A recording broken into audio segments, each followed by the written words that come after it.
44 जागांवर चुरशीची लढत बघायला मिळत आहे। महाराष्ट्रातील जनतेचा कौल महाविकास आघाडीच्या बाजूने असल्याचे दिसून येत आहे। मात्र असे असले तरी महाराष्ट्रातील जनतेचा कौल एनडीएला की इंडियाला याचे उत्तर प्रत्यक्ष निकालानंतरच मिळणार आहे। मतमोजणीच्या तिसऱ्या फेरीची आकडेवारी समोर येत आहे। तिसऱ्या फेरीत आघाडीवर कोण आहेत पाहूयात। माढा लोकसभेमधून मोहिते पाटील 7200 मतांनी आघाडीवर आहेत, तर तिकडे चंद्रपूरमध्ये सुधीर मुंगडीवार पिछाडीवर आहेत, तर प्रतिभा धानोरकर 25000 मतांनी आघाडीवर आहेत।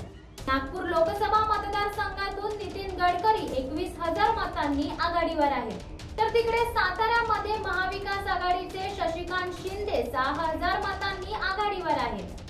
अकोल्यामधून पहिल्याच फेरीत अभय पाटील आघाडीवर आहेत, तर रामटेक लोकसभा मतदारसंघामध्ये राजू पारवे 353 मतांनी आघाडीवर आहेत।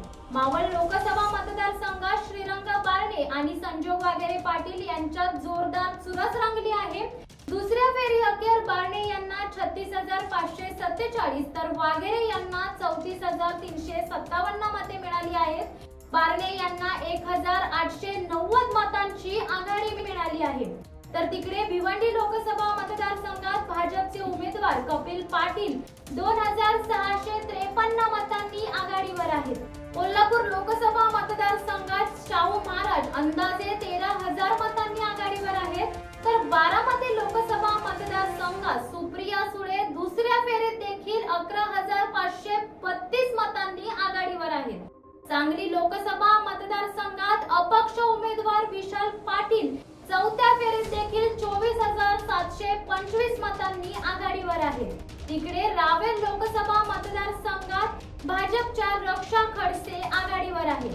जळगाव लोकसभा मतदारसंघात पहिल्या फेरीत स्मिता वाघ 29709 तर करण पाटील 14447 मते आहेत, तर दिंडोरी लोकसभा मतदारसंघात महाविकास आघाडीचे भास्कर भगरे 12061 मतांनी आघाडीवर आहेत। तिकडे नंदुरबार मध्ये जर आपण बघितलं तर भाजपच्या डॉक्टर हिना गावित 19396 मतांनी पिछाडीवर आहेत, तर बीड लोकसभा मतदारसंघात पहिल्या फेरीनंतर महाविकास आघाडीचे बजरंग सोनवणे आघाडीवर आहेत।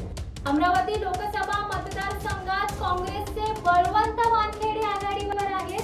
यापुढील देखील कल आपण पाहतच राहा। दे धडक बेधडक वृत्त देणाऱ्या आपल्या शिवसत्ता टाइम्स न्यूज चॅनलला लाल बटन दाबून सबस्क्राईब करा आणि बेल आयकॉनला क्लिक करायला विसरू नका।